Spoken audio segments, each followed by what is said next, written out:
你说很帅的是他吗？当然，你这样害我不知道怎么说了。他那时候在确认意识的同时，他手指是直接压在脖子颈动脉上。那对专业医疗人员来说，10秒内你要确认脉搏是一个标准的动作。 안녕하십니까 선생님. 예, 앉으세요. CT상 혹이 보여서 MRI 촬영을 하셨는데 안타깝게도 악성 가능성이 있어 보여서 조직 검사로 확인해 봐야 돼요. 어머님 연세도 많으시고 또 종양의 위치가 좋지 않기 때문에 수술은 좀 어려운 걸로 보여집니다. 수술하면 나을까요 선생님? 수술이 아니라 항암 치료나 방사선 치료를 하셔야 되는데 확진을 위해서는 조직 검사가 필요해요.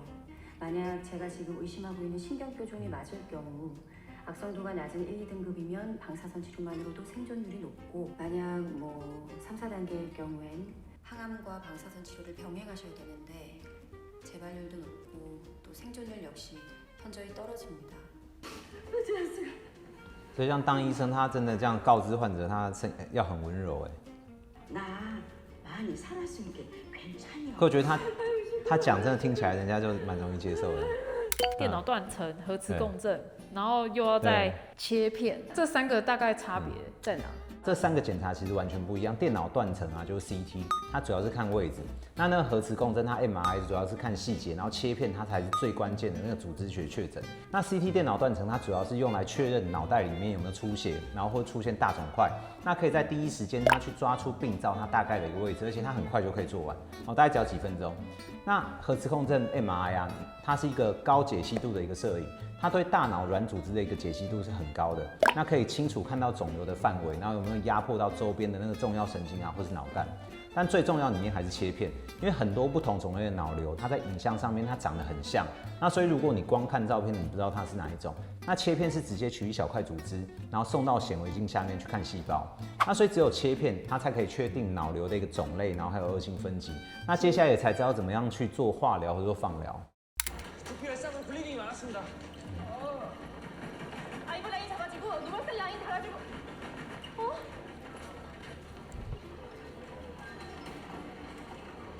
선생님, 우리 아들 드디어 수술 받을 수 있게 됐다네요. 순위도 3번째 해갖고 내가 하나도 기대를 안 했는데 앞에 환자분들이 수술을 못 받게 됐다네요. 아이고 하나님 감사합니다. 정말 잘 됐네요. 내가 일하고 좋아해도 되는지 모르겠는데 사람 마음이 참말로 이렇게 간절해져. 真的好两难。器官移植真的很难， 담당하는 真的很 선생님이 难。 누구세요? 겁나게 유명하신 분인데 명의에도 나오시고요. 권순정 교수님이시구나. 그분이요. 권순정 교수님 오늘 지방 가셨을 텐데. 아이 저 소식 듣더만은 밀양서 수술 끝나자마자 그냥 곧바로 올라오신다고 하네요. 그리고 수술도 교수님 도착하자마자 그냥 바로 对 들어간다고요. 啊，捐赠的话一定要盲开。 선생님, 저기도 환자 있어요. 애가 본드를 헬멧에 발랐는데 애 아빠가 그걸 모르고 뒤집어 써서 대가리랑 헬멧이 딱 붙어서 안 떨어져요. 就那黑武士哦， 对啊，这不急 좀 吧？ 봐주시면 안 될까요? 저 지금 응급 상황이라서요. 조금만 기다리시면 해드릴게요. 네. 不过它拍起来就比那个匹兹堡温和哎， 이게 무슨 体质保让你压力很大，是不是？它拍比较温和。 그럼 걱정하지 말고. 但我觉得亚洲医院跟欧美的医院还是有点差。有差有差。 교수님, 수술 어떻게 해요? 다른 교수님이라도 콜 하세요. 환자 상태 엄청 안 좋아요. 있었으면 내가 밤새 지원 수라고 내쳐먹고 왔겠냐? 是他要动那个器官移植手术哦。 다른 병원으로 보내. 우리가 수술 못한다고 하면 옳다구나 간만 가져가겠다고 할걸? 그 환자 마지막 기회야. 너 믿으라니 이 시전 환자라. 쉬운 수술 아니야. 我想问，这移植很困难吗？就他为什么不能找就是同科，但是是不同医生做？很难，很难非常非常难。肝脏移植它是非常非常难做，它算是外科手术它的圣母峰啊。那最困难就是它那个血管还有那个胆管的吻合，尤其那个肝动脉，它只有几公里粗，医生必须要在显微镜或是高倍放大镜下，然后拿着比头发还细的线，然后去缝。那整台手术它大概要10几小时。 那下针只要偏个1公里，它血管就可能出现血栓塞住，然后或爆掉。那所以手指只要一旦失去精准度，是没有办法说勉强硬做。那因为器官移植它需要特殊的一个专科训练还有资格，那不是说你会开刀然后就能去开。那加上捐赠肝脏它的一个病例是很有限，那通常只会集中交给少数经验最成熟的一个移植团队。那这边最痛苦的是啊，捐赠的肝脏一旦离开人体，就算低温冰存，通常只能撑12到15小时。那离体的时间越久，它肝细胞受损就越严重，移植以后它失去功能的风险就会越高。所以如果原本的主刀医师他突然不能开，然后医院没有第二组，他可以立刻接手，那这个肝脏他可能就必须要马上让出去，重新分配给其他在排队的患者，绝对不可能说留下来等医生。所以这个也是医生啊。对。병원장님이 하시면 괜찮으려나? 최성화 교수님이 해결하셨답니다. 보호자들 동의를 구하고 충분히 설명을 해드려야 되는데. 但我们那个只要消毒完啊，手就要这样举着。对，然后的确，我们就这样开手术室的门的。 오성 선생님, 한시력 환자 럼바드레인 해야 할 것 같은데 하셨어요? 임기준 교수님 환자지? 네. 박정수 환자 오전 진료 때 CT 안지오를 봤는데 비파혈성 뇌동맥류가 확인돼서 좀 전에 입원이고 다음 주 수술 예정이에요.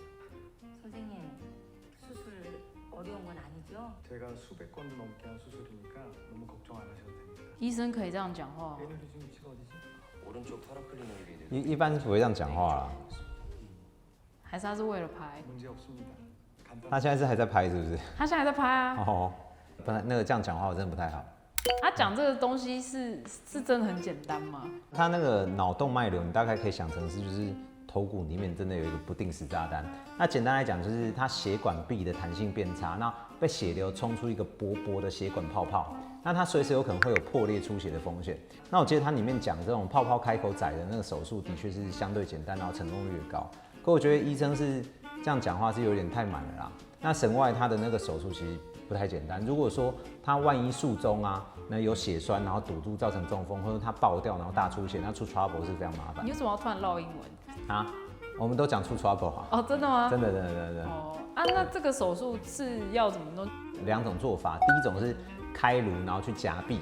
医生打开头骨后啊，会找到那一颗像樱桃一样，然后随心跳跳动的一个那个血管泡泡，然后拿一把微型的金属夹，然后朝根部这样咔嚓一下，那血流断掉啊，那个泡泡就不会跳。那另外一种是微创的那个栓塞，从大腿血管，然后伸一根细管子，然后一路通到大脑，然后在泡泡里面它塞满那个金属弹簧圈，那让里面那个凝血塞住。那他会觉得很简单，可能关键就在它里面讲是它是开口窄。那你可以想象说要封住一颗气球，它如果井口很细，那所以你那个夹子一夹它就很牢。那弹簧圈塞进去啊，它也不会掉出来说卡住正常的一个血管，因为它的结构是很标准好处理。那在技术上来讲，的确算是比较单纯的手术。 그래요? 피검사하고 이 수액만 걸어놓고는 한 번도 오시질 않으니까요. 수술 날짜도 안 这个可以拍出去吗？ 이대로 죽으라는 거야 뭐야? 정말 죄송합니다. 생역 환자 오늘 진짜 럼바드레인 해야 되거든. 정민쌤 맘대로 어떡해요. 임기준 교수님이 자기한테 다 물어보고 하라고 그랬잖아요. 나 지금 라면이 목모로 넘어가? 너 한식혁 환자 럼바드레인 왜 안 했어? 왜 안 했냐고 시켜! 환자 저러다가 하이드로 심해져서 안 좋아지면 그때 네가 책임질 거야? 책임질 거냐고! 교수님이 오더 안 주셨잖아요. 오더도 안 내주시고선 이 새끼가 미쳤나? 那里面讲这个脑积水，它就是脑脊髓液，它在脑室里面那个积太多，然后排不出去，把脑室撑大，然后压迫脑组织。那你可以想象我们的大脑它被坚硬的头骨包着，那里面的总空间它是固定的。那正常情况下，脑脊髓液它会一直分泌、循环还有吸收。那但只要管道塞住，脑室就会像在密闭空间里面吹气球，那越撑越大，然后持续去压迫大脑。那当颅内压过高啊，最危险它就会出现脑散脱。强大的积水压力，它会把脑组织推向头骨底部的缝隙，然后去压迫脑干。那几分钟内，它就可能造成呼吸、心跳停止。为什么会有这种东西？一种是管道塞住，那另外一种就是吸收坏掉。那最常见的是管道塞住，好像是长肿瘤，那去压到通路，或者说脑出血，它血块啊把管道卡住都有可能。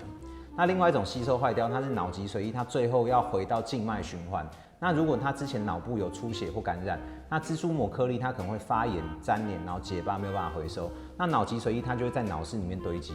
影片里面这种是急性的嘛，就在头骨钻一个小洞，然后拿一条那个细管子，然后放进脑室，那把积水排到体外里面的袋子，让脑压降下来。那如果自己还是排不掉，就要做那种把管子，然后一路埋在皮下，然后通到肚子，然后让肚子去吸收那种长期管路。 다 살아가신다는 게 아니라 그럴 수도 있다.